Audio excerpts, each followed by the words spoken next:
Hello students. तो आज के इस लेक्चर में हम लोग पढ़ेंगे व्हाट इज़ फ्रीज़।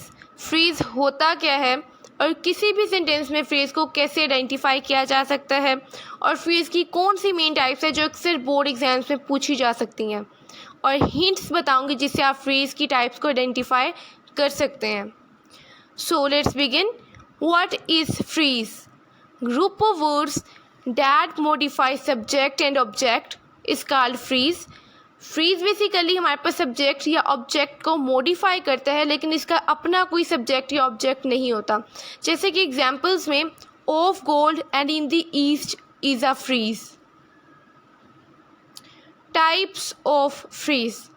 तो आज की इस वीडियो में हम लोग 10 मेन टाइप्स ऑफ फ्रीज पढ़ेंगे, जिसके अंदर आपको हिंट्स बताऊंगी जिससे आप फ़ौरन आइडेंटिफाई कर सकते हैं कि ये कौन सी टाइप ऑफ फ्रीज़ है। इसके साथ साथ ये आपको बोर्ड एग्ज़ाम और दूसरे किसी भी एग्ज़ाम के अंदर बहुत हेल्प आउट करेगी।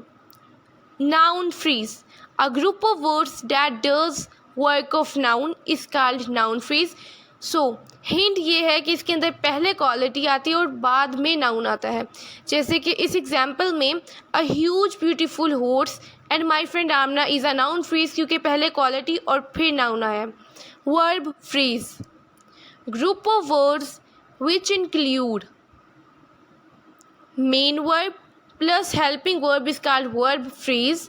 Example, he is swimming now. Is swimming यहाँ पर वर्ब फ्रीज है क्योंकि स्विमिंग मेन वर्ब और इज हमारे पास हेल्पिंग वर्ब है।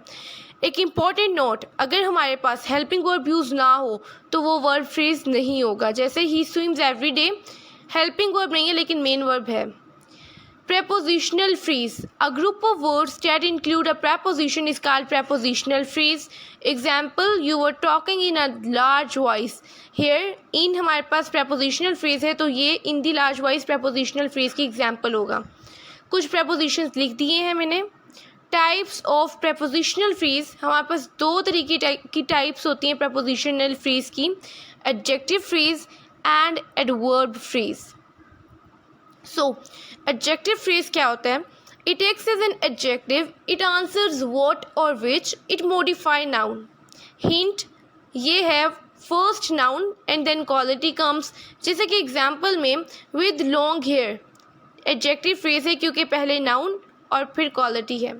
Adverb phrase, it is a group of words that act as an adverb. Hint ये है कि टाइप्स ऑफ एडवर्ब यूज़ होती हैं एग्जाम्पल के अंदर।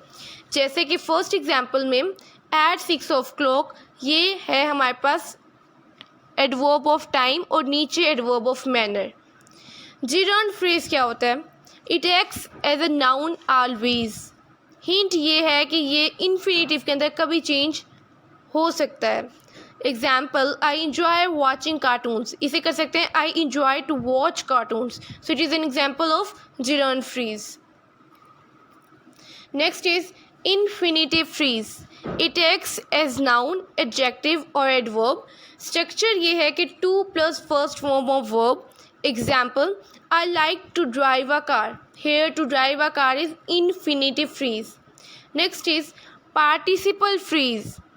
It always act as an adjective. Example, it cannot, hint ये है कि ये इन्फिनेटिव के अंदर चेंज नहीं हो सकता। जैसे कि नीचे वाले एग्जाम्पल में ये एक्स्ट्रा इन्फॉर्मेशन प्रोवाइड करता है। The students raising the hands need extra page.